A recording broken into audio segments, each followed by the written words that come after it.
You can let me know when to start.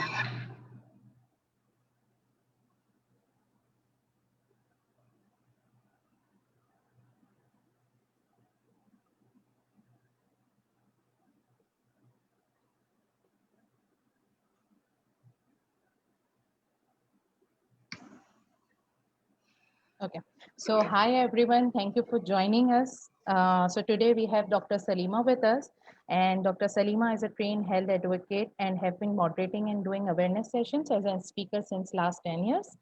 So today our topic is daily routine, how to manage daily routine during pregnancy. So Dr. Salima will be talking about that, how we can maintain our daily routine and how its impact on our child.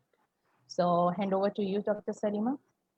Hello everyone and Assalamu alaikum. I hope you all are doing good, and it's indeed a pleasure to join you guys again with another session series. I'm very thankful to Mona for having me here yet again. Today's topic is, I think, very important. I'll connect with you guys in both of the languages. I'll be bilingual. जो हमारे viewers Facebook पे भी देख रहे हैं, ताकि उनको भी समझ आए कि हम क्या बात कर रहे हैं. And always मेरा focus ये होता है कि less presentation, much we can interact with the audience, और वो भी हम करेंगे साथ साथ. So आज का topic है how to manage daily routine during pregnancy. How you can all see on my screen, and it is considered as prenatal care. So what is actually prenatal care? Let's have a look at it. But before that, I would like to have a quick recap on what we'll be discussing today in our presentation. पहले तो will discuss कि prenatal होता क्या है. Prenatal, ठीक है, इस term पे हम बात करेंगे. उसके बाद डेली रूटीन सिनेरियोज, वो कौन से सिनेरियोज होते हैं जिसमें जो है वो हमें डेली रूटीन में उस मैनेजमेंट की जरूरत होती है जब हम प्रेग्नेंट होते हैं. ठीक है, तो आज का हमारा एक्चुअली ऑब्जेक्टिव भी यही है कि being a pregnant and managing your daily routine is very hassle come task. So वो कैसे हम करेंगे, we'll discuss about it, and then we'll be discussing few steps towards a healthy pregnancy. So I just want you all to have a look at few of the things before going further. So it was a quote which was written on my brochure as well, that the life of a mother is the life of a child. हम ये समझते हैं कि एक माँ जो होती है वो उसका सिर्फ काम उसको अपने आप को देखना होता है, या फिर शायद वो इतना ज़्यादा कंसर्न बाकी चीज़ों के लिए नहीं होती. लेकिन मैं एक बात बता दूँ, वो 9 माह के अंदर माँ जो करती है, जो वो सोचती है, जो वो बात करती है, जो वो खाती है, वो हर चीज़ उसके बच्चे को जा रही होती है. इसकी हम एक छोटी सी एग्जाम्पल ये लेते हैं कि जब बच्चा पेट में होता है और माँ जब बहुत ज़्यादा गुस्सा करती है, तो अक्सर उस बच्चे को जब पैदा होता है तो उससे कहते हैं कि उसकी माँ की वजह से हो सकता है उसको वो गुस्सा आ गया, क्योंकि हो सकता है उसकी माँ बहुत डिस्टर्ब रही हो, या हो सकता है उसकी माँ बहुत ज़्यादा एक स्ट्रेस में रही हो. तो बच्चा बहुत स्ट्रेसफुल होता है, ये बहुत इमोशनल हो जाता है. और अगर देखा गया कि बच्चा माँ बहुत ज़्यादा हंसमुख होती है या she is very lively lady, तो यूजुअली देखा गया है कि उस बच्चे के अंदर जो है वो बहुत ज़्यादा एक कामनेस, एक बहुत ज़्यादा हैप्पीनेस वाला जो है ना मोड आता है. तो माँ के नर्वस सिस्टम से बड़ा लिंक है उसके इमोशनल, उसके जो चैलेंजेस होते हैं उससे बड़ा लिंक एक बच्चे का. तो we have actually taken the life of mother in link with the life of a child. And the key message would be, a child starts to understand while it is still in the womb. The pregnant women should read holy discourses and meditate this to have a positive impact or effect on the mindset of a child. ये एक छोटा सा message है. जिस तरह मैंने एक heart science में देखा कि इस पिक्चर के अंदर है, ये मुझे बहुत मोटिवेट किया की मैसेज, कि जब बच्चा माँ के पेट के अंदर होता है तब से वो बाहर आते तब तक बच्चे के अंदर जो माँ के अंदर जो होता है वो बच्चे के अंदर ट्रांसफर होता है. तो अगर हम ये कहते हैं कि वो माएँ जो यूजुअली लैंग्वेजेस सीखती हैं ड्यूरिंग देयर प्रेगनेंसी, देखा वो गया है कि उन बच्चों के अंदर बहुत जल्दी डिफरेंट लैंग्वेजेस को ग्रास्प करने की कैपेसिटी होती है. ठीक है, ये तो कुछ एक फैक्ट्स है जिस पे हम बात कर रहे हैं. स्टार्ट में हम फैक्ट्स पे बात करेंगे, फिर हम बात करेंगे कि अब वो डेली रूटीन कैसे सेट कर सकती हैं कि ये सारी चीज़ें उन बच्चों में ट्रांसफर हों. तो पहले ये देखा गया कि वो माँ जो एक लैंग्वेज सीख के, यानी अपनी लैंग्वेज बोल के और अपनी 9 माह के अंदर उसने टाइम गुजारा, तो देखा गया कि वो बच्चे के अंदर कुछ चीज़ें वही वाली ट्रांसफर जो माँ ने की है या वो लैंग्वेज थी.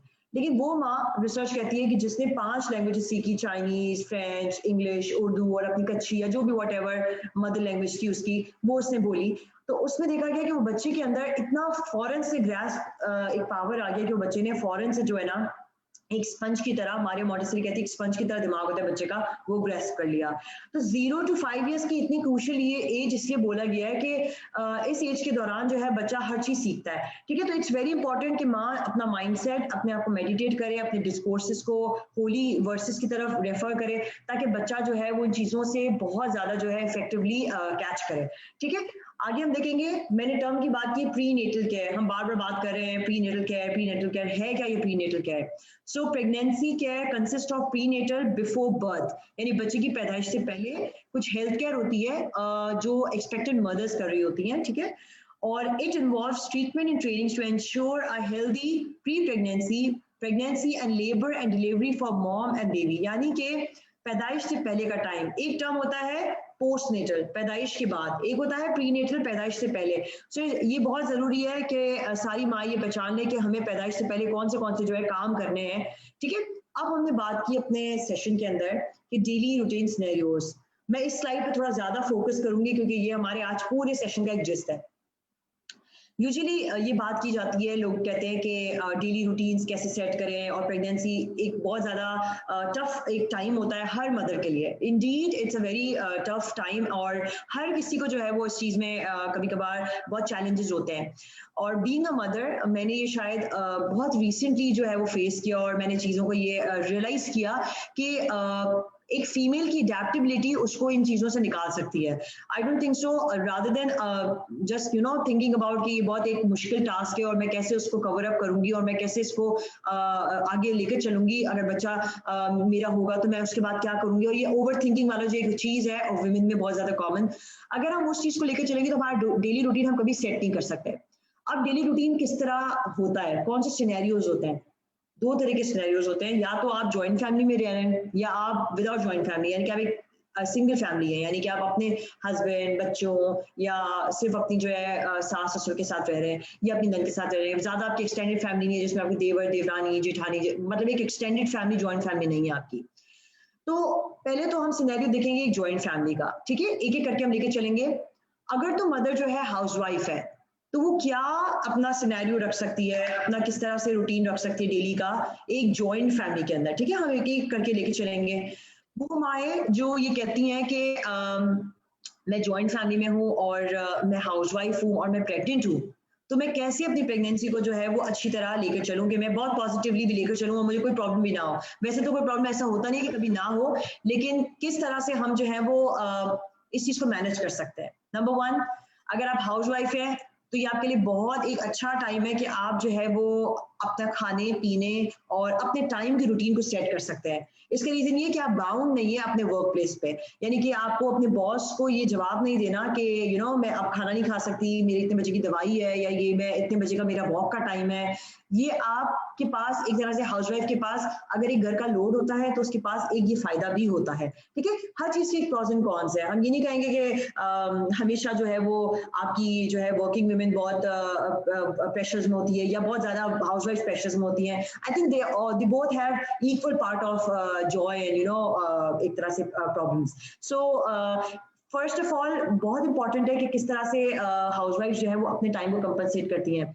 अर्ली मॉर्निंग उठना और जल्दी रात को सो जाना एक उनके रूटीन का हिस्सा होना चाहिए, नंबर वन थिंग, ठीक है। और सबसे पहली बात, बहुत सारी मदर्स जो होती हैं या प्रेग्नेंट वुमेन होती हैं वो ये पूछती हैं कि जो है वो हम सुबह को जो है वो क्या करें सबसे पहले उठ के। तो सबसे पहले तो आपने, अगर आपको ऐसा लगता है कि प्रेगनेंसी में आपको कोई शिकायत है वॉमिटिंग वगैरह की, तो आप मेक श्योर करें कि आप अपनी मेडिकेशन, लेकिन खाली पेट नहीं लेनी है आपने कोई दूध ले लेना है या कुछ समथिंग कुछ लेके और पानी पी के और अपनी दवाई ले लेनी है, ताकि आपका दिन जो है वो पूरा एक स्मूथ जाए।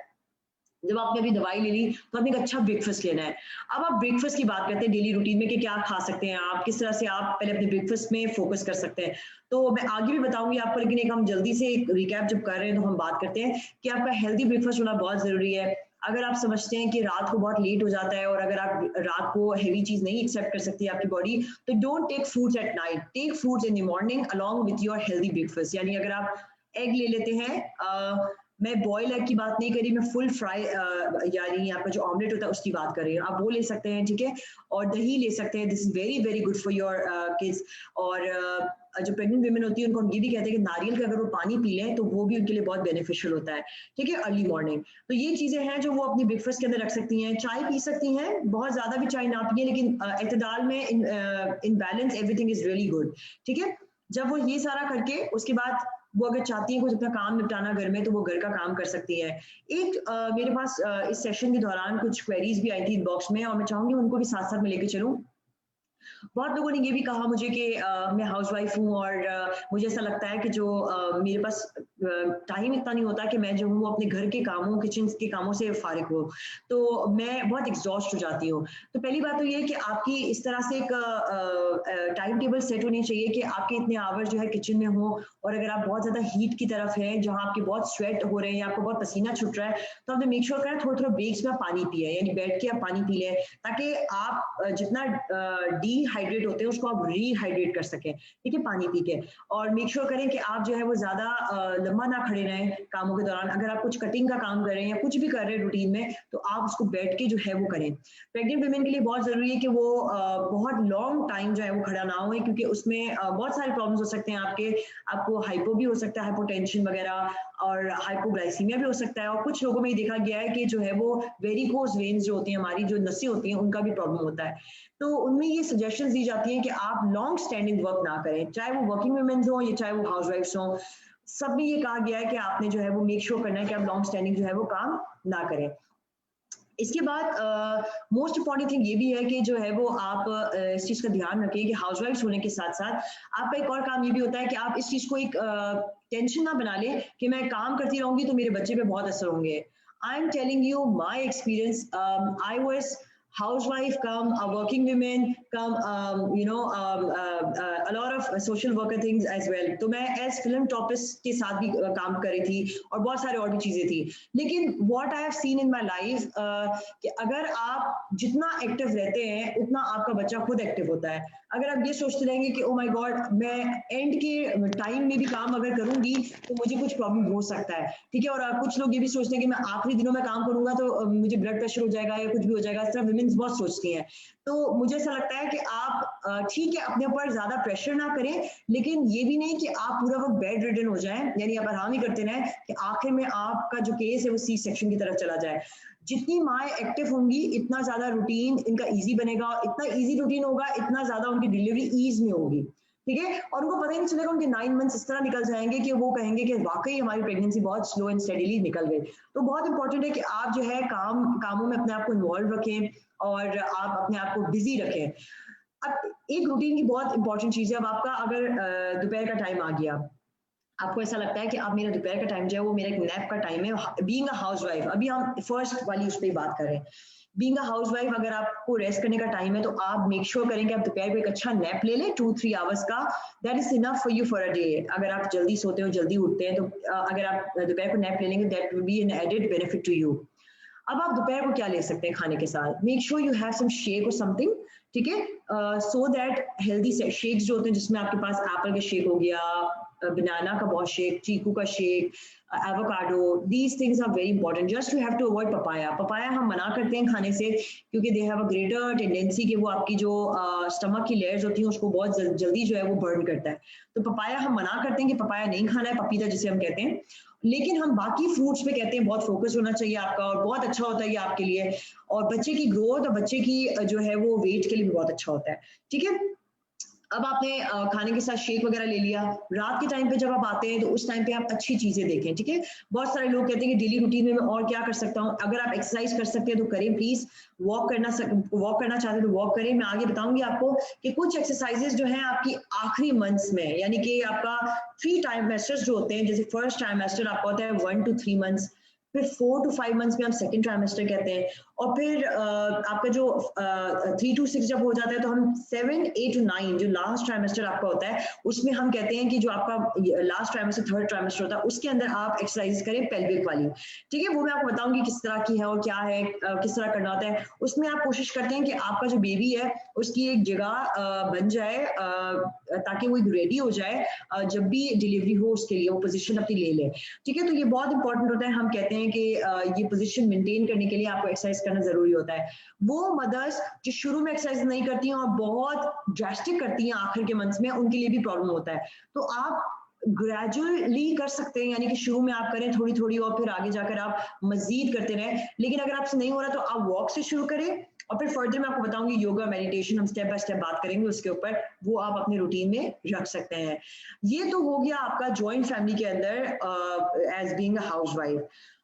अगर आप सिंगल फैमिली में रहते हैं जिसमें आपके पास किचन की रिस्पॉन्सिबिलिटीज नहीं है और आपको ऐसा लगता नहीं है कि आपको सबके साथ बैठ के खाना है या सबके साथ करके खाना है, हर चीज करनी है मैनेज, तो आप एक चीज ये कर सकते हैं कि सिंगल फैमिली में सिर्फ एक आपको फायदा होता है कि आप अपनी मर्जी से जो है वो सो सकते हैं, टाइम सेट कर सकते हैं। उसका एक खास रीजन ये होता है कि आपको पता होता है कि आपके 3-4 लोग हैं जिनको आपने जो है वो पूरी तरह अकोमोडेट करना है उस विद इन रूटीन के अंदर, ठीक है। तो मेक श्योर करें, अगर आप ऐसा कर सकते हैं कि रात का खाना आप दोपहर को बना सकते हैं तो बना लें, अपने आप पर प्रेशर ना करें, अपने ऊपर एडिशनल ज्यादा काम का बोझ ना लाएं। अगर आप अपने आप को कंपनसेट कर सकते हैं टाइम पे तो आप वो कर लें, ठीक है। सिंगल फैमिली के वैसे ही काम होते हैं बिल्कुल, लेकिन सिर्फ चीज ये वेरी होती है कि आपके अफराद जो होते हैं वो कम हो जाते हैं, तब कभी कभार काम जो होता है वो एडिशनली कम हो जाता है, लेकिन डेफिनेटली काम सबका सेम ही होता है ऑलमोस्ट, सिर्फ आपकी प्रायोरिटीज जो होती है वो बहुत ज्यादा स्पेसिफाइड हो जाती है। तो बहुत सारे लोग ये कहते हैं कि जॉइंट फैमिली जो है उसमें बहुत प्रॉब्लम्स होते हैं, लेकिन मैं आपको कहूँ कि अगर आप जॉइंट फैमिली के अंदर आके काम कर रहे होते हैं तो एडिशनल इन रिटर्न आपको बहुत रिवॉर्ड भी मिलता है। फॉर एग्जांपल, आपको जब बेबी होता है तो आपको उसका सपोर्ट होता है, खुदा न खास्ता आपको ड्यूरिंग प्रेगनेंसी कोई इमरजेंसी हो जाती है तो आपके सारे लोग होते हैं कि जो आपको उस ड्यूरिंग रूटीन में सपोर्ट कर सकते हैं, आपको साथ ले जा सकते हैं, इमरजेंसी आपको मैनेजमेंट दे सकते हैं। तो there is pros and cons for everything, ठीक है। आप अकेले होते हो तो जाहिर सी बात है आपको बहुत सारे लोगों को बताने का आपके पास नहीं होता है एक्सेस, और आप अकेले ही सारे काम कर रहे होते हो, ना आपके पास कोई लॉन्ड्री के लिए होता है ना कोई होता है, तो वो एडिशनली उस तरफ भी बहुत प्रेशर्स होते हैं उन लोगों को जो सिंगल रह रहे होते हैं, ठीक है, जैसे वो हाउसवाइफ जो जॉइंट फैमिली में रह रही होती हैं। तो मैं ये नहीं कहूंगी, मैं दोनों जो स्कूल ऑफ थॉट से उनको सपोर्ट करती हूँ। इसका रीजन ये है कि दोनों के अपने अपने जो है वो फायदे नुकसान है, ठीक है। सिर्फ बात ये होती है आपके दिमाग की, आप किस तरह अपने दिमाग को जो है ना लेके चलते हो। आप ये तो नहीं सोचते हो कि यार मैं जॉइंट फैमिली में अगर होती तो ये फायदा नहीं होता मुझे, और मैं अगर सिंगल में फैमिली होती तो ये फायदा नहीं होता मुझे। दोनों में अपने फायदे हैं, ठीक है। मैं सिर्फ आप लोगों को कहूंगी कि आपने अपने आप को अडेप्ट करना है एनवायरनमेंट के अंदर, ठीक है। और बीइंग अ प्रेग्नेंट वुमेन, आपके थॉट्स बहुत पॉजिटिव होने चाहिए। हर चीज में आपके थॉट्स पॉजिटिव होंगे तो आपकी जिंदगी बहुत आसान हो जाएगी। जो काम आपके नहीं निकलते होंगे वो भी खुद ब खुद निकल जाएंगे। And pray, one of the most thing जो आपकी पूरी रूटीन में सबसे पहले होनी चाहिए, सोते हुए और उठते हुए दोनों में आपने प्रेयर्स बहुत करनी है, दुआएं बहुत मांगनी है, तस्बीह बहुत निकालनी है। और मेरी प्रैक्टिस होती थी कि मैं अब तक भी सूरह रहमान बिला नागा सुनती हूँ। सूरह रहमान, it's not only for pregnancy, सूरह मरियम it's not for only pregnancy, for all womens out there. अपने डेली रूटीन को सेट करने के लिए आपके लिए सबसे अच्छी चीज होती है तिलावत कुरान, ठीक है, और दुआ मांगना और तस्बीह निकालना। मुझे लगता है ये आपका, अगर आप इसमें अगर एक दफा आ गए ना तो अभी तक I am like so much addicted to it that I can not sleep without hearing that तिलावत। और मेरी बेटी में बिल्कुल सेम आया कि वो उसके सोने का पैटर्न बन गया है कि अगर उसे पता है कि अगर मैं तिलावत चलाऊंगी तो it's time to sleep, rather than rhyme के थ्रू सुलाना, उसको मैंने उस तरह सुला दिया है कि अब वो एक रूटीन उसका बन गया है कि उसे पता है कि मैं तिलावत सुनूंगी तो इट्स टाइम टू स्लीप, और उसको एक पीस मिलेगा। और मैं आपको बता दूं कि ये मेरा खुद का आजमाया हुआ है, इसलिए मैं आपसे अपना एक्सपीरियंस शेयर कर रही हूँ कि आप सूरह रहमान से बहुत हीलिंग मिलती है आपको। मुझे पता है कि आजकल के दौर में बहुत ज़्यादा मेंटल जो है वो इशूज़ हो रहे हैं, बहुत ज़्यादा मेंटली आप डिस्टर्ब होते हैं। कभी आप फैमिली की तरफ से होते हैं, कभी आप अपनी स्टडीज़ के उससे होते हैं, कभी आप अपने जॉब के उससे होते हैं, कभी आप रिलेशनशिप्स की वजह से होते हैं। उस सूरत में आपको अपने आप को हीलिंग देनी है। Being a pregnant women, it's very important to have the internal cleansing as well, and how you get that mental hygiene और mental cleansing, you just get it through prayers. और मेरा ख्याल है prayer is only the solution to every problem.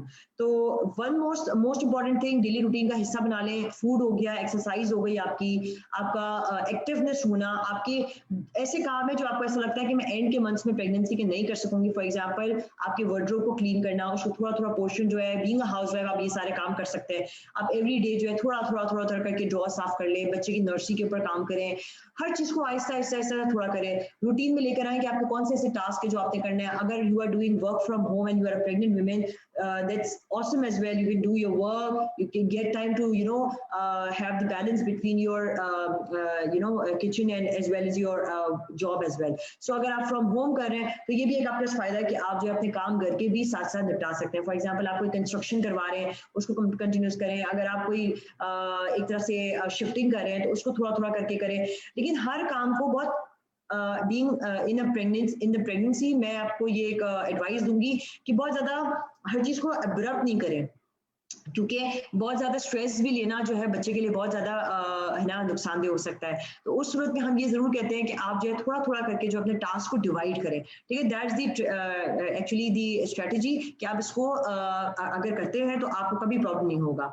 ठीक है, next हमारा topic है जिसपे हम बात करेंगे वो विमेन जो वर्किंग है, अनप्रेग्नेंट है, and they are living in the joint family. So we have 3 stages of kind of scenario कि हमने बात की वर्किंग वुमेन है, जॉइंट फैमिली में है, तो आप किस तरह से उसको कंपनसेट करेंगे इस डेली रूटीन के अंदर.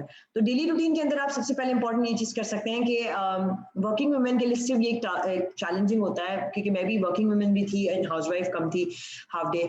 तो मैं ये इस तरह से करती थी कि मैं कोशिश ये किया करती थी कि रात को जितना मैं कोशिश कर सकती थी सोने के लिए मैं जल्दी कर लेती थी. कभी कभार डेफिनेटली आपका आगे पीछे हो सकता है कि फैमिली होती है, सबके अपने रूटीन्स होते हैं, सब एक साथ जमा हो रहे होते हैं और फिर आप एक साथ जा रहे होते हैं.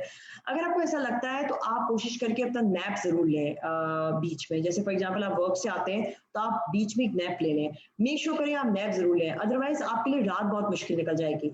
1-2 घंटा भी अगर आपको नैप मिल जाता है तो आप उससे अपने आप को पूरा दिन चला सकते हैं. बाकी चीज ये कि आप जब वर्क पे जाते हैं तो मेक श्योर आप अपना ब्रेकफास्ट अच्छी तरह से रेडी करके रखते हैं. ठीक है, अगर आप रात को नहीं बना के रख सकते सैंडविच वगैरह या कुछ, तो आप मेक श्योर करें कि आप सुबह को अब्रप्टली ऐसा कोई ब्रेकफास्ट लें जो आप जल्दी से रेडी कर सके. फॉर एग्जांपल ऑमलेट है या समथिंग, चपाती के साथ आप अंडे को रोल करके खा लें. टेक अवे टाइप हो, मग में आप दूध ले लें या आप नारियल का जूस पी लें. और ये बहुत ज़रूरी है वर्किंग वुमेन के लिए, क्योंकि उनकी एनर्जी बहुत जल्दी जो है वो वर्क एंड होम से जो है वो रिग्रेस हो रही होती है. तो उनमें बहुत ज़्यादा हम ये कहते हैं कि अपने हाथ में हैंडी कोई चीज़ ले लें या अपने वर्क पे कोई चीज़ ऐसी रख लें कि आप पहुँचते वहाँ पे कुछ खा लें. ठीक है, तो snacking but healthy snacking, I would say healthy snacking is very important. Have some cucumbers with you, have some fruit slices with you, और keep it in a box. एक बॉक्स के अंदर अपने एप्पल स्लाइसेस रख दें, कोई fruit की slices रख दें, कोई ऐसी चीज रख दें जो आपके पास सेफ हो जाए. ठीक है, और ताकि आपके पास जब आपको टाइम हो तो आप जो है वो लेके जा सके. मेरे पास अक्सर वक्त नहीं होता था तो मैं ये कोशिश करती थी कि मैं अपनी मदर इन लॉ के साथ जो है वो एक अपना सैलड का बॉक्स बना लेती थी, और फ्रूट सैलड होता था और वो मैं सुबह को टेक अवे कर लेती थी. और अक्सर मुझे टाइम मिल जाता था तो मैं ब्रेकफास्ट करके जाती थी. मुझे पता है बहुत मुश्किल होता है, इनिशियल मंथ्स में मुझे भी बहुत प्रॉब्लम हुई थी कि वॉमिटिंग का बहुत ज़्यादा कॉमन इशू होता है और वो एक्सेप्ट नहीं हो रहा होता कोई भी ब्रेकफास्ट. लेकिन कोशिश करें कि अपना मॉर्निंग का मील ना छोड़ें. मैं अपना खुद का एक्सपीरियंस बता रही हूँ, मॉर्निंग का मील नहीं छोड़ना चाहिए. बेशक आप थोड़े पोर्शंस में लें लेकिन आपने छोड़ना नहीं है. और वॉमिटिंग के लिए आप एंटी वॉमिटिक मेडिसिन ले सकते हैं. अब आप वर्किंग वुमेन है, आप अपने वर्क पे पहुंच गए. अब अपने वर्क पे कौन से ऐसे काम से अवॉइड करना है जो हाउसवाइफ्स को भी अवॉइड करना है. I think both are overlapping somewhere someway, just the environment is changing. ठीक है, so being a working women it's very important कि आपकी वर्क की क्या जो है ना एक तरह से जॉब डिस्क्रिप्शन है. For example, I am a dentist, or at that moment I used to teach students. Also, I do clinic as well. So what I used to do is like मैं कोशिश करती थी कि मैं अगर मेरा 45 minutes का लेक्चर है तो I try कि मैं उसको थोड़ा सा shrink करके मतलब मैं बैठ जाऊँ. For example, मैं 25 मिनट अगर स्ट्रेट खड़ी रही हूँ तो मैं रिमेनिंग जो मिनट्स हैं उनमें मैं कोशिश करती थी कि मैं बैठ के पढ़ाऊँ बच्चों को, यानी मैं कोई टेस्ट ले लूँ या कुछ ले लूँ ताकि मेरा टाइम जो है वो कंपनसेट हो जाए. 45 minutes विदाउट स्ट्रेच आप जो है वो खड़े रहेंगे तो कभी कभी आपको प्रॉब्लम हो सकता है, क्योंकि आप प्रेग्नेंट होते हैं तो थोड़ा प्रॉब्लम आपको ज्यादा हो सकता है लॉन्ग स्टैंडिंग चीजों का. ठीक है, तो ये एक चीज होती है जो हम अवॉइड करवाते हैं. टीचर्स हैं, नर्सेज हैं, उनको कोशिश करना चाहिए कि बीच में ब्रेक्स ले ले, पानी का ग्लास या पानी की बॉटल अपने साथ साथ रखें, अपने जेबों में कोई चीज़ डाल के रखें लाइक पीनट्स और समथिंग, और कैजू और आलमंड्स बहुत ज़रूरी है बच्चों के लिए, आलमंड्स वगैरह, बादामें वगैरह, ये हाउसवाइफ्स को भी खाने चाहिए, ठीक है। और बहुत ज़रूरी होता है कि वो जो अपने साथ जेबों में कुछ या कुछ थोड़ा थोड़ा थोड़ा थोड़ा रखें, बेशक ज़्यादा नहीं, ज़्यादा खाने से भी ओवरवेट होने का नुकसान हो सकता है, और जब ओवरवेट होंगे आप तो फिर आप जल्दी कम नहीं कर सकेंगे वजन, और कम वजन नहीं कर सकेंगे तो जाहिर सी बात है आखिर में बच्चे को जो आप जब डिलीवरी के टाइम पे आप आएंगे तो वो सी सेक्शन का ही बेबी होगा, क्योंकि जाहिर सी बात है नॉर्मल में आपको एक प्रॉपर एक वेट भी आपको मेंटेन होना चाहिए, बच्चे का भी मेंटेन होना चाहिए प्रॉपर वेट, और आपके अंदर भी इतनी कैपेसिटी होनी चाहिए कि वो नॉर्मल का लेबर आप एक्सेप्ट कर सके। So there are so many things के वेट का बहुत लिंक है आपकी डिलीवरी से और प्रेगनेंसी से। तो डेली रूटीन में आप अपने आप को जितना एक्टिव रखेंगे, वर्किंग वुमेन्स का एक सिर्फ फायदा होता है कि वो ऑलरेडी वॉक और वो बहुत ज्यादा एक्सरसाइजेस में होती हैं, नीचे ऊपर नीचे होना, ये सारी चीजों में हो रहा होता है, जैसा हाउस वाइफ का कुछ घरों में ऐसा होता है कि वो ऊपर नीचे बहुत हो रही होती है, तो डेफिनेटली एक्टिवनेस होती है, लेकिन एक अलग से yoga, meditation, exercise, walking is very very very important. अगर आप ये कह दें ये पूरे दिन में इतना चलती हूँ कि मुझे जरूरत नहीं है, तो ये बिल्कुल गलत एक एक्सक्यूज है, ठीक है। एक हेल्दी वॉक करना, एक ऑक्सीजन इनटेक करना अर्ली मॉर्निंग, एक प्रॉपर जॉगर्स में वो काम करना, एक पीस ऑफ माइंड के साथ वॉक करना, फोकस करना, ये सब चीजें बहुत इंपॉर्टेंट होती हैं। मेरे ख्याल है वो आपकी नॉर्मल चलने से भी कोई जो है ना बहुत डिफरेंट होता है, ठीक है। So this is very important कि as being a working women आपने लंबा खड़े नहीं होना, और दूसरी एक और चीज ये होती है कि आपने ज्यादा झुकना नहीं है। फॉर एग्जाम्पल अगर आपको ऐसा लगता है कि आपको झुकने वाला काम है, तो थोड़ा आप अपने बॉस या अपने सुपरवाइजर को इन्फॉर्म कर दें कि आपको ये चीजों में थोड़ा सा वो सपोर्ट करे फॉर जस्ट 9 months, ठीक है। फॉर एग्जाम्पल जैसे मैं अपॉइंटमेंट्स अपने सेट करती थी as being a clinician, as a dental clinician, मैं ये कोशिश करती थी कि मैं अपने अपॉइंटमेंट्स को बहुत लिमिटेड रखूँ। फॉर एग्जाम्पल अगर मैं 6 करती थी दिन में पेशेंट स्ट्रेट 3 आवर्स पे, तो मैं कोशिश करती थी कि मैं 3 पे आ जाऊं, ठीक है। इट डजंट इवन मैटर, ठीक है, it's just the matter of 9 months और अ ईयर। आप थोड़ा सा टाइम सब्र कर लें, थोड़ा सा आप अपनी प्रैक्टिस को बेशक ना रोकें, अगर आपको ऐसा लगता है अपने काम को ना रोकें, आपको अगर ऐसा लगता है कि मैं बहुत एक लंबे गैप में चली जाऊंगी, जस्ट मेक श्योर कि आप जो है वो उस ड्यूरिंग में थोड़ी चीज़ों को कट डाउन करें, थोड़ा मिनिमाइज करें, that should be your strategy. और फिर वर्किंग वुमेन का ये होता है कि दोपहर में वो टाइमली खाना खा लें। Being a pregnant it's very important कि बच्चे को प्रॉपर खाना जाए टाइमली, ठीक है। अगर आप ये कहेंगे कि मैंने सुबह को 8 बजे नाश्ता किया और मैं दोपहर को 4 बजे खाना खाऊं, तो ये ज्यादती है बच्चे के साथ, ठीक है, और आप अपने साथ भी ज्यादती कर रहे हैं, ठीक है ना। आपके इतने एडिशनल स्टोर्स होते हैं कि आपके बच्चे के पास इतने चले जाए, क्योंकि वैसे आपके शेड हो रहे होते हैं, ठीक है, बहुत जल्दी जल्दी, तो बेहतर ये होता है कि मेटाबॉलिज्म जितना फास्ट है, आपकी कोशिश पूरी इतनी होनी चाहिए कि आप जो है अपनी चीज़ों को कंटिन्यू उसी तरह रखें, हेल्दी, ठीक है। और मजीद ये है कि आपको ये बहुत इंपॉर्टेंट है, पता होना चाहिए कि आपने जो है वो दोपहर के वक्त टाइमली 2 o'clock पे अगर आप कहते हैं मैं खाना खा लेती हूँ, तो that is more than good enough. और लेकिन इससे पहले आप थोड़ा बहुत, मैंने आपसे बात की, आलमंड्स ले लें, कोशिश करें जंक फूड पे ना जाए, चिप्स हो गए, बिस्किट्स हो गए, केक्स हो गए, बेकरी आइटम्स हो गए, जस्ट अवॉइड दैट, ठीक है। वो आपको हेल्दी नहीं देगा production into your body, just it will just add to your fats और just add to the stuff mass kept in your body. तो कोई आपको न्यूट्रिशन नहीं देगा वो एडिशनल जो एक हेल्दी न्यूट्रिशन होता है। प्लस एक और चीज़ जो इम्पोर्टेंट है जानने के लिए, वो ये है कि I just try to have okay I just have to have your queries in inbox as well. आप साथ साथ सवाल भी लिख सकते हैं अपने, ये तो मैं वो सवाल के जवाब दे रही हूँ साथ साथ जो हमें इनबॉक्स में आए थे अलग से। So working women in joint family, उसकी कमिटमेंट्स होते हैं, और जाहिर है उसने वर्क से टाइमली आना होता है, और उसकी कमिटमेंट्स ये होते हैं कि उसने खाना बनाना होता है या काम करना होता है घर पे।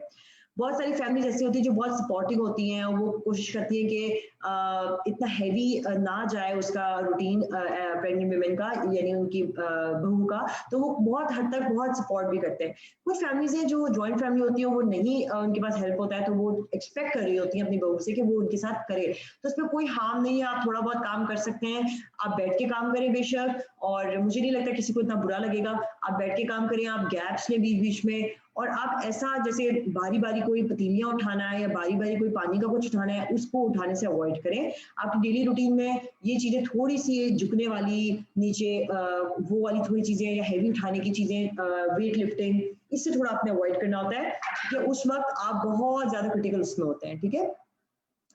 अक्सर बहुत सारे काम हम कहते हैं करने को जो एंड के बिल्कुल मंथ्स होते हैं ना, उसमें हम कहते हैं कि आप कर सकते हैं safe to do like the exercise which are based on the आप नीचे बैठ के जमीन पे और एक्सरसाइज स्ट्रेच करके पाँव कर सकते हैं।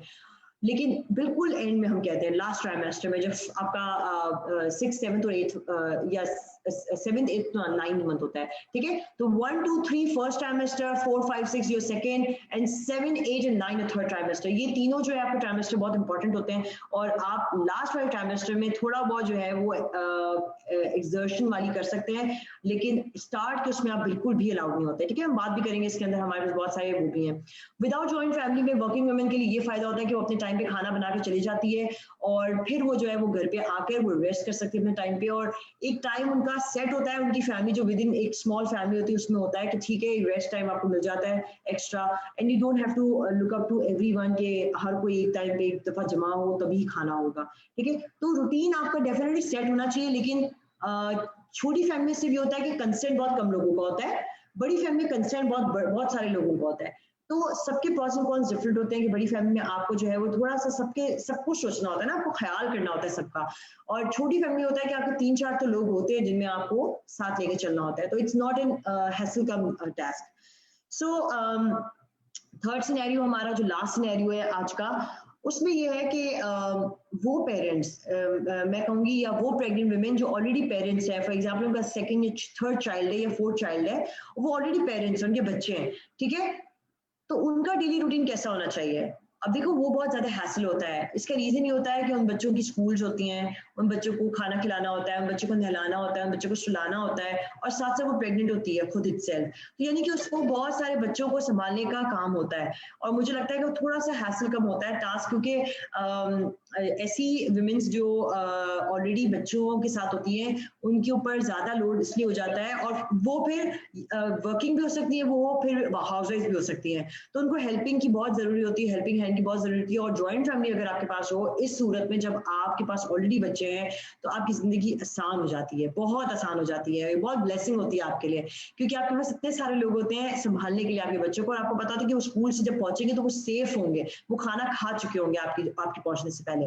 लेकिन अगर आप एक हाउस वाइफ हैं और आपके पेरेंट्स हैं, तो आप मतलब बीइंग अ पेरेंट आप हैं, तो आपके लिए बहुत इजी होता है कि उन बच्चों को आप खुद सुपरवाइज कर रहे होते हैं। लेकिन वर्किंग वुमेन में आपके लिए थोड़ा सा मुश्किल होता है कि आप जो है वो बच्चों के साथ अपने अपकमिंग बच्चे को वेलकम कर रहे होते हैं।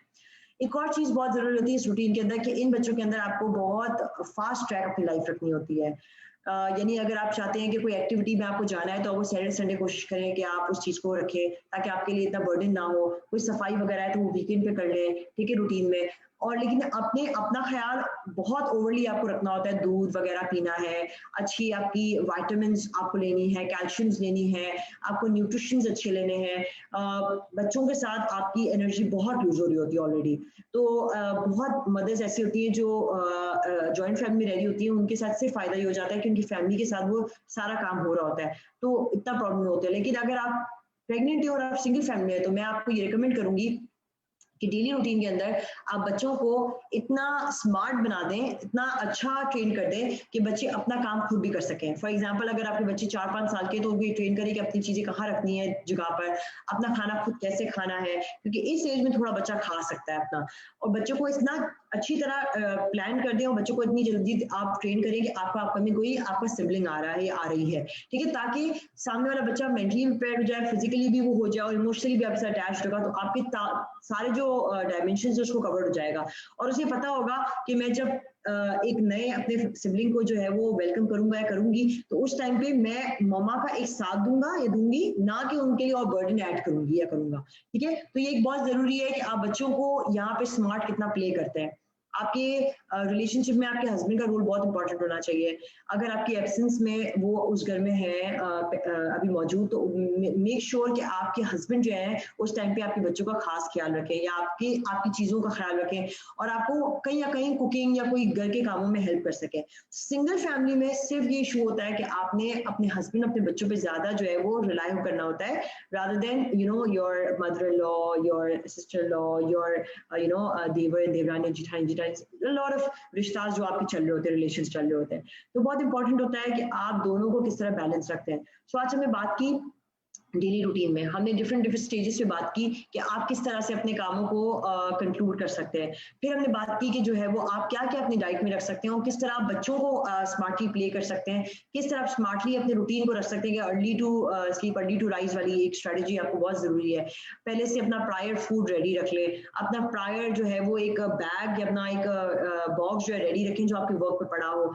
अगर आप घर में हैं तो आप कोशिश करें कि हलचल करें, अगर आप वर्क पे हैं तो कोशिश करें आप हेल्दी जो है चीजें खाएं और टाइमली अपने आप को मेडिकेशन अपने फूड पे फोकस करें। और अगर आप पेरेंट्स हैं तो आपने अपने रिलेशनशिप्स में स्ट्रांग बनना है ताकि आपको एडिशनल सपोर्ट मिल सके इन चीजों के अंदर। इन अ नटशेल मैं आगे कुछ और डिस्कस करना चाहूंगी। तो हमने बात की कि बहुत सारे जो ऐसे कपल्स होते हैं उनको डेली रूटीन्स पे बहुत इफेक्ट पड़ता है, तो एक नॉर्मल प्रेगनेंसी के लिए बहुत जरूरी है कि कुछ रिस्ट्रिक्शन हम रखें अपनी एक्टिविटीज पे। वो अब रिस्ट्रिक्शंस पे हम बात करेंगे, ठीक है। फॉर एग्जाम्पल बहुत सारी विमेंस जो होती हैं वो स्मोकिंग करती हैं या शीशा करती हैं या अल्कोहल पीती हैं यानी कि शराब पीती हैं। हमारे शायद हमारे यहाँ पे कंट्री में इतना ज़्यादा कॉमन नहीं है, लेकिन यूजुअली जो बाहर के होते हैं वहाँ पे देखा गया कि वहाँ पे यूजुअली बहुत कॉमन है। तो उन सिचुएशंस में ऑलरेडी जो आपके गायनेकोलॉजिस्ट होते हैं वो आपको रिकमेंड करते हैं कि आप जो है वो ओवरली कोई ऐसी डाइट ना लें, कोई ऐसा सोशल हैबिट्स में, सोशल अब्यूज हैबिट्स में ना जाएं जो आपको आगे बच्चे को प्रॉब्लम करे, क्योंकि फीटल सिंड्रोम्स हो जाते हैं बच्चों को बहुत सारे। और एक तो अल्कोहल से होता है फीटल अल्कोहलिक सिंड्रोम, तो वो बहुत कॉमन है और बहुत सारे बच्चों को ये मना किया जाता है कि जो है वो मदर्स को मना किया जाता है कि बच्चों के लिए आपको बहुत सारी चीज़ों को अवॉइड करना होगा। बाकी ये है कि मोस्ट आपकी जो प्रेग्नेंट वुमेन्स होती हैं वो अपनी प्रेगनेंसी के उससे वर्क कर रही होती हैं, ठीक है। तो बहुत सारे ऐसे होते हैं जो ओवरली अपने आप को बर्डन करते हैं, उनमें रिस्क बहुत ज़्यादा होता है, फिजिकल रिस्क होता है। तो इनमें कहते हैं कि आप जो है वो कोशिश करें कि अपने आप को कंपनसेट करें, अपने टाइम को मैनेज करें, ठीक है। और साथ साथ मैं क्वेश्चंस भी पिक कर रही हूँ ताकि हम आगे बढ़ेंगे, ऐसा नहीं कंसेप्ट्स पीछे रह जाए। एक किसी ने सवाल किया कि I want to ask something during pregnancy, can too much ultrasound effect baby? Yes it does. Research कहती है कि बहुत सारे बच्चों में जो है वो ऑटिज्म हो जाता है। बाहर की रिसर्च कहती है कि ऑटिज्म होता है अगर आप रेपिटेटिवली अल्ट्रासाउंड करवाते हैं। आपने मोस्ट इंपॉर्टेंटली ये मेक श्योर करना है कि आपके 3 या 4 मैक्सिमम अल्ट्रासाउंड होंगे। फर्स्ट आपका फर्स्ट ट्राइमेस्टर में हो गया जो आपने चेक करने के लिए किया कि आपका बच्चा कौन सी वीक में है। इसके बाद आप 3 मंथ्स बाद कोशिश करें या 2 मंथ्स बाद कोशिश करें कि आप चेक करें कि आप क्या प्रोग्रेस हुई है उसकी बच्चे की, उसके सारे जो है वो ऑर्गन्स जो है वो पूरी तरह बन रहे हैं, डेवलप हो रहे हैं। और फिर आगे आप कोई करवाते हैं हम anomaly x ray, which is very very important. Anomaly x ray में ये होता है कि हम देख रहे होते हैं कि जेनेटिकली अल्लाह ना करे खुदा ना खास्ता कोई डिसऑर्डर तो नहीं है, तो उसको चेक करने के लिए हमारे लिए बहुत इंपॉर्टेंट होता है कि हम ये चेक करें कि बच्चे के अंदर कोई एब्नॉर्मलिटी अगर है तो उसको जल्दी से प्रायर एड्रेस कर लिया जाए, जेनेटिकली उसी कुछ थेरेपी के थ्रू उसे आगे ट्रीट किया जाए। और मदर्स और पेरेंट्स जो हैं वो सारे पहले से जो है प्रायर जो है वो अवेयर हो कि अब उसको कैसे डील करना है आगे जाकर, ठीक है। और हम यूजुअली जेंडर के लिए भी चेक करवाते हैं 4th-5th मंथ के अंदर, ठीक है। और इससे पहले भी कुछ लोगों को होता है कि 5th-6th के अंदर हम रिकमेंडेड करते हैं कि आप कर सकते हैं जेंडर चेकिंग के लिए, तो वो एक ही साथ आपका जेंडर भी चेक हो जाता है कि आप गर्ल है या बॉय है। और फर्दर ये कि फिर लास्ट में जब आप डिलीवरी के टाइम पे आ रहे होते हैं तो उस टाइम पे हम फाइनल चेक करते हैं कि अब बच्चे की पोजीशन क्या है, कि वो नॉर्मल की इसमें पोजीशन पे है या वो ब्रीच है यानी वो सी सेक्शन की तरफ है। तो वो चीज चेक करने के लिए हम चौथा एक्सरे करवाते हैं। रिकमेंडेड कुछ जगहों पे 5-6 भी होते हैं, वो सिर्फ एक मैं कहूँगी एक सिचुएशनल होता है रिक्वायरमेंट कि कभी खुदा ना खास्ता किसी को बहुत ज्यादा पानी की लीक होने की जो होता है कि वाटर बैग की बस्टिंग की वजह से कोई प्रॉब्लम होता है, या बहुत सारे और कंसर्न्स होते हैं कि पेन्स हो रहे होते हैं या बच्चे की मूवमेंट नहीं होती, तो कभी कभार गायनेकोलॉजिस्ट जो है आप कह देती हैं कि एक एडिशनल और करा ले तो 5 हो जाते हैं आपके अल्ट्रासाउंड्स। लेकिन अगर आप ये कहें कि 9 मंथ्स में 9th आप अल्ट्रासाउंड्स कराएं, that is not acceptable. Even 8, even 7, even 6 are not acceptable. So 5, 4 are usually recommended by your gynecologist, and I think they are safe. But आपने पूछा कि कोई साइड इफेक्ट है, यस इट डज हैव। सबसे पहले तो मैंने सुना है कि बच्चों में ऑटिज्म के इश्यूज होते हैं, बच्चे जो है वो स्टैमर और ये सब बहुत कॉमनली करते हैं, जिनको बहुत ज़्यादा रेज ऑटोस्टॉन की पड़ती है। लेकिन कुछ कुछ जहाँ पे सेफ्टी होती है, सेफ्टी नेट्स होते हैं और सेफ्टी आपको दे रहे होते हैं, तो उसमें वहाँ कंसर्न्स नहीं होते। लेकिन but yes it's alarming and it's I think there is no point of getting yourself done with a lot of ultrasounds at the moment.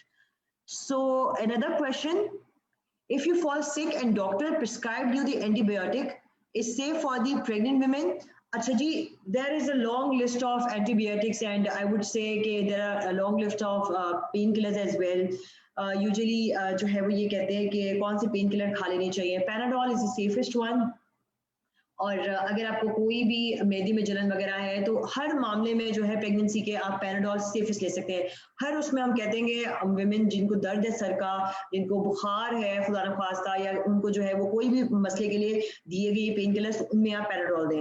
Antibiotic की बात की, एंटीबायोटिक में देखिए बहुत सारी क्लासेस हैं। सबसे पहले तो ऑगमेंटिन सेफ है, आप ले सकते हैं, लेकिन मेक श्योर आपको पेनिसिलिन एलर्जी नहीं होनी चाहिए। अगर आपको पेनिसिलिन एलर्जी है तो इसके अंदर एमॉक्सिलिन होता है, तो उसके अंदर आपको एलर्जी हो सकती है। और अगर आपको एलर्जी होती है तो आप फिर सिफेलोस्पोरिन्स पे जा सकते हैं, जिसकी सिड्रॉक्स बीडी होती है। हम सिर्फ टेट्रासाइक्लिन लेने से मना करते हैं, और इसकी बहुत लंबी लिस्ट है जिसमें वारफरिन भी मना की जाती है, खून पतला करने वाली दवाई होती है। एस्पिरिन जो होती है वो मना करते हैं हम एमॉक्सिल बहुत रिकमेंड करते हैं जो अच्छी भी है, लेकिन हम टेट्रासाइक्लिन मना करते हैं। इसका रीजन खास ये होता है कि उसके अंदर दांत जो होते हैं आपके बच्चे के, जब वो बर्थ पे आता है तो वो स्टेन्ड हो जाते हैं, बिल्कुल ब्लैक टेट्रासाइक्लिन स्टेन्स लेकर आता है वो पर्टिकुलरली। और बहुत सारे बच्चों में जो है वो ग्रे सिंड्रोम्स भी हो जाते हैं। तो और भी बहुत सारी मेडिकेशंस है जिसकी वजह से प्रॉब्लम्स होते हैं। आप there is a list, gentamicin और ये सब, लेकिन हम इनिशियली कहते हैं कि एमॉक्सिल जो है वो आप लें, that is most common and most safest as well. ठीक है, सो इसके बाद एक question, how much amount of caffeine we can take during pregnancy like tea और coffee? Okay, that's a very good question and I think this is something which everybody is going through. सही है, tea मैं ये नहीं कहूंगी tea has a greater effect, but yes it has tannic acid. कुछ जहां पर मैं कहूंगी कि जो वहां पर प्रॉब्लम हो सकता है, लोग कहते हैं कि अगर 7-8 आप मग्स पीते हैं या 4-5 पीते हैं तो दैट इज वेरी हज़ार्डियस, क्योंकि आप चाहे या ना चाहे चाय आपको एक तरह से गर्माश तो पैदा करती है ना, आपको एक बॉडी में हीट पैदा करती है, तो इट इज कंसिडर्ड एज, यानी कि वो थोड़ी गर्माश पैदा करने वाली चीज होती है। तो उसमें कहते हैं कि चाय का जो आप इंटेक लेते हैं, चाय का आप इंटेक बहुत एतदाल में लें, 3 से 4 आप ले सकते हैं कप्स, लेकिन कोशिश करें कि आप 5, 6, 7 ना लें और उसको आदत ना बना दें कि आप उसके रिप्लेस में कुछ और चीज़ नहीं ले रहे हैं। अगर आप चाय के साथ जूसेस ले रहे हैं, लिक्विड में आप शेक्स ले रहे हैं बहुत सारे, और आप नारियल का जूस ले रहे हैं, पानी ले रहे हैं, ये सारी चीज़ें अगर आप ले रहे हैं तो आप 2 या 3 से मग्स पी सकते हैं चाय के, इससे ज़्यादा नहीं अलाउड था। अब बात आती है कैफीन पे। कैफीन में सिर्फ एक इशू ये होता है कि it has a lot of contents which actually hurt the entire system of your body. Usually migraine भी इसी से लिंक्ड में है कैफीन के, तो हम ये कॉमनली कहते हैं कि जो है वो आप कैफीन का थोड़ा अमाउंट कम करें, यानी 1 कप आप पी सकते हैं डेली, ठीक है, 1 कप। जब आप मदर भी बन जाते हैं ना और आप ब्रेस्ट फीडिंग मदर होते हैं, उस टाइम पे भी हम कहते हैं कि 1 से 2 एक्सेप्टेबल है, इससे ज्यादा नहीं, क्योंकि caffeine has the stimulating power and it has the greatest stimulating power. Remember, caffeine बहुत hazardous होता है और वो pregnant women and breastfeeding mother दोनों के लिए बहुत hazardous है। तो 1 cup is okay, fine. Make sure it's not that लोग बहुत ज़्यादा इसको एक्टिवेट करने के लिए बहुत ज़्यादा मैं कहूँगी रिच करते हैं, फुल ऑफ कॉफ़ी कंटेंट्स होते हैं रादर देन मिल्क। अगर आप इसको थोड़ा डाइल्यूट करके पी लेते हैं, दूध ज़्यादा and less of coffee, just to have that impact of coffee feel, तो वो फिर आई थिंक इतना इशू नहीं करेगा। लेकिन अगर आप बहुत ज़्यादा कॉफ़ी का इंटेक ले रहे हैं और कॉफ़ी का कंटेंट बहुत ज़्यादा डाल रहे हैं, it can actually harm your baby and you as well. Thank you very much. I'm very happy that your confusion has been cleared. Feel free to ask questions. For the Facebook viewers, I'll be responding at the end. Let's just get back to our discussion. So the things which we are concluding at the moment, daily routine में आपकी thoughts and plannings का बहुत एक अमल है, आपकी एक thorough planning, एक thorough thinking, एक बहुत ज़्यादा आपको जो है वो हेल्प करती है। तो ये बहुत इंपॉर्टेंट है कि आप जो है अपनी प्रेगनेंसी के दौरान अपने पार्टनर के साथ या अपनी फैमिली के साथ, अगर आप जॉइंट फैमिली में, एक चीज़ का एक तायुन कर लें कि अगर आप एक कोई शिफ्टिंग पे हैं तो आपकी फैमिली आपको सपोर्ट करे, ताकि आपकी जो एक हेल्प है वो डिस्ट्रीब्यूटेड हो जाए। अगर आप कोई एक नर्सरी बनाने की कोशिश कर रहे हो और थोड़ा थोड़ा करके आप उस पर काम कर रहे हैं, तो आप कोशिश करें आप अपने लोगों को उनके उसमें इंटरेस्ट में लें।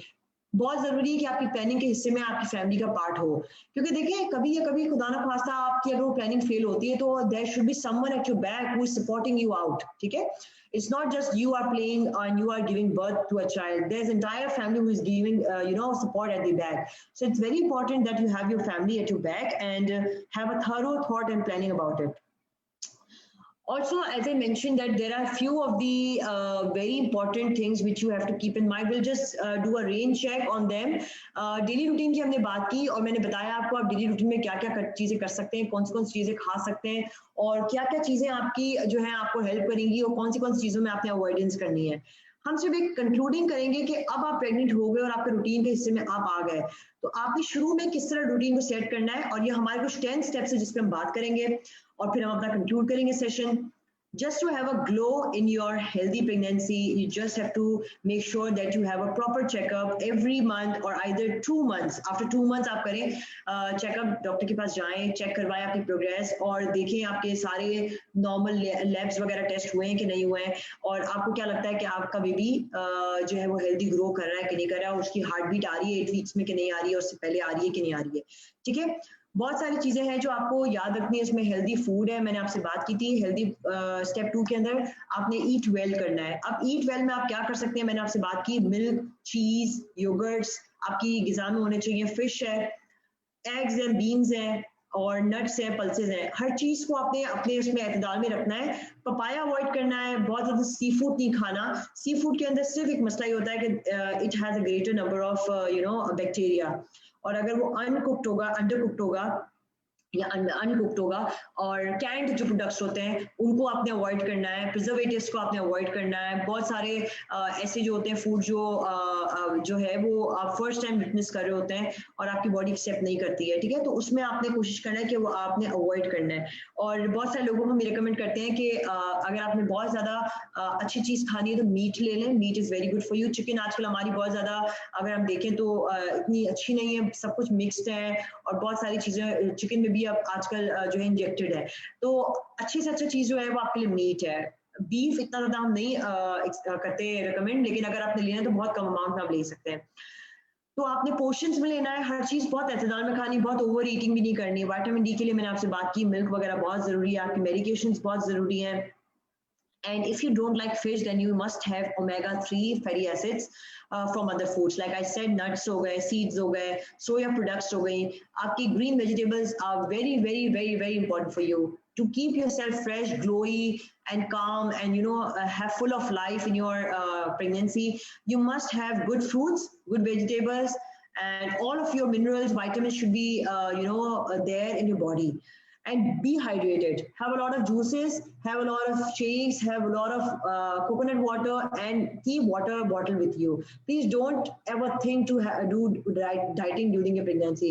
There's no point of doing dieting during your pregnancy. Just do not harm baby at the moment when you are pregnant. आप उस टाइम पे कोशिश करें कि जितना आप हेल्दी खा सकते हैं आप खाएं, बच्चे तक जाए। ओवर ना खाएं लेकिन एतदाल में जरूर खाएं। कार्बोहाइड्रेट्स दे दें अपने आप को, ब्रेड्स खाएं, रिच पास्ता राइस खाएं, और जितना आप कर सकते हैं अपनी बॉडी में ये सारी चीज़ें ग्रीन्स डालें। उसके बाद सप्लीमेंट्स बहुत इंपॉर्टेंट है। बहुत सारी विमेंस जो होती हैं वो 5-6 मंथ्स में पहुंच जाती हैं, उनको ये नहीं पता होता कि फॉलिक एसिड हमें खानी है। आपके बच्चे की बैकबोन के लिए, ब्रेन डेवलपमेंट के लिए बहुत इंपॉर्टेंट है कि आप फॉलिक एसिड लें। फॉलिक एसिड की टैबलेट्स बहुत होती हैं कॉमनली एडफॉलिक्स के नाम से। अगर आपको पट्ठों में दर्द हो रहा है ड्यूरिंग प्रेगनेंसी, न्यूरोबियंस लें, न्यूरोबियंस की इंजेक्शंस लगवाएं, but after discussing with your gynaecologist.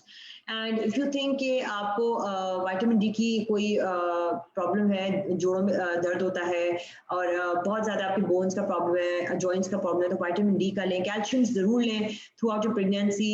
Multi vitamin ज़रूर लें। मल्टी विटामिन आपकी स्ट्रॉन्ग प्रेगनेंसी को बहुत जो है ना हेल्प करती है करने में। और अगर आंखों में आपको कोई प्रॉब्लम होता है तो कॉड लिवर ऑयल जो होता है उसे हम कहते हैं कि वो भी आप अपनी इंटेक में रख सकते हैं। विटामिन ए उसमें बहुत ज़्यादा होता है। गाजर लें, गाजर आपकी आंखों को तेज़ करता है, बच्चे की आंखों को तेज़ करता है। एप्पल लें, एप्पल आयरन के लिए बहुत अच्छा होता है। आप कलेजी खाएं, कलेजी बहुत अच्छी होती है वुमेन्स के लिए ड्यूरिंग प्रेगनेंसी। हर चीज़ को आपने एक एतदाल में रखना है, ठीक है। Iron folic is compulsory and rest are additional supplements. Step 4 is you should be careful about the food hygiene. You must know that whatever you are eating right food. ठीक है, ज्यादा चीजी फूड ना खाएं, ज्यादा अंडरकुक ना खाएं, और मेक श्योर करें कि आप कोई ऐसा बैक्टीरिया वाला फूड ना खाएं जो आपको आगे जाकर प्रेगनेंसी में प्रॉब्लम दे दे। ठीक है, तो बहुत सारे फूड ऐसे होते हैं जो हमें फूड पॉइजनिंग करवा सकते हैं। सी फूड खाने वाले जो लवर्स, सुशी हो गया, सेलफिश हो गया, या अंडरकुक मीट हो गया, उनमें बहुत ज़्यादा प्रॉब्लम्स होते हैं। तो हम ये रिकमेंड करते हैं कि आप जब पूरी तरह बॉइल्ड फूड खाएं, गरम ग़िज़ा ना ज़्यादा लें। यानी कि फॉर एग्जांपल आपने स्पाइसी फूड ज़्यादा नहीं लेना। स्पाइसी फूड अगर आप ज़्यादा लेंगे तो उसमें बच्चे के अंदर जो है वो बहुत ज़्यादा जो है वो एक्सेप्ट करा तो उससे सारी चीज़ें जा रही होती हैं, और आपको फिर बहुत ज़्यादा जो है वो मैदे में जलन होती है, और मैदे में जलन अगर होती है तो आप फिर गैविस्ट्रॉन वगैरह उस पर आ जाते हैं। ठीक है। One more question. Some ladies have problem of migraine. So what medication therapy you suggest? I would just suggest a medication which is Panadol. Initially आप माइग्रेन के लिए पैनाडोल ले सकते हैं, लेकिन अगर आपको बहुत ज़्यादा सिम्टम्स आते हैं तो सिमरट्रिप्टन आप ले सकते हैं 5 mg। लेकिन मैं अभी सिमरट्रिप्टन आपको इसलिए रिकमेंड नहीं करूंगी क्योंकि I don't know that you are used to that medications और not.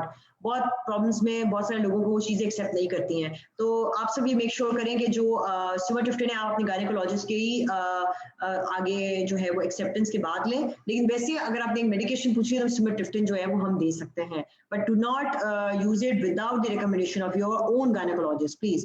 That's a disclaimer I would like to mention. So exercise regularly, that's very important. Swimming is very safe for you.